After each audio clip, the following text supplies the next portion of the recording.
श्री राम समर्थ। अप्रैल 28। सच्ची लगन लगने पर संत से भेंट होती है।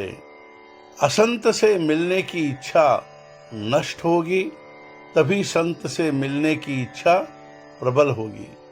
विषय हमें परेशान करते हैं, लेकिन उन्हें छोड़े कैसे, यह हमारी समझ में नहीं आता। जंगल में फंसे हुए आदमी की तरह हमारी हालत हो गई है, जिसे ऐसा लगता है कि मैं रास्ता भूल गया हूँ। वही जंगल से बाहर निकलने का रास्ता पूछता है।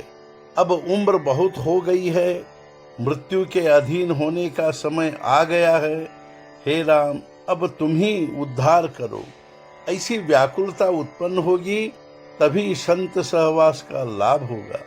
संत की संगति चाहिए, ऐसा हम कहते जरूर हैं, लेकिन मांगते हैं असत। फिर हमें सत्संगति कैसे मिलेगी, स्वयं को कैसे भूले, यह समझने के लिए संतों की शरण में जाना चाहिए। अपना विस्मरण यानी भगवान का स्मरण होना है। पिताजी कहीं दूसरे शहर में बहुत दूर रहते हैं, उनकी चिट्ठी नहीं आई, इसलिए हम चिंता करते हैं।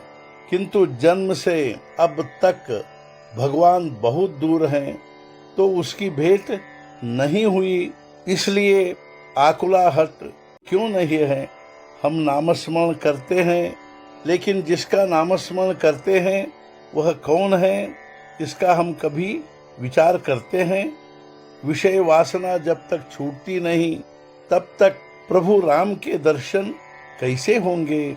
राम भी चाहिए और विषय भी चाहिए, इसका मेल कैसे होगा। हमें जब तक चुटकी काटने पर दर्द होता है, तब तक कर्म मार्ग का आचरण करे, और कर्म मार्ग का आचरण करते हुए कर्ता मैं नहीं हूं की भावना ध्यान में रखे। जो सच्चा अनुभवी होता है वह बोलेगा नहीं, और यदि कुछ बोलेगा भी तो उसका बोलना बहुत कम होगा। जो बहुत कम बोलता है वह उत्तम होता है। अनुभवी तो होता है, किंतु निरुपाय होकर जो बोलता है वह पहले की अपेक्षा थोड़ा निम्न श्रेणी का माने। कोई ना कोई तो बोलेगा ही। बोलने के बगैर लोगों को कुछ बातें ज्ञात कैसे होंगी।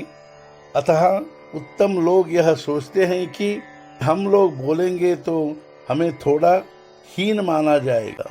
फिर भी हमें बोलना जरूरी है, किंतु जिन्हें किसी प्रकार का अनुभव नहीं है, वे अकारण बोलकर अपना शब्द पांडित्य दिखाते हैं। ऐसे लोग तो अत्यंत निम्न श्रेणी के होते हैं।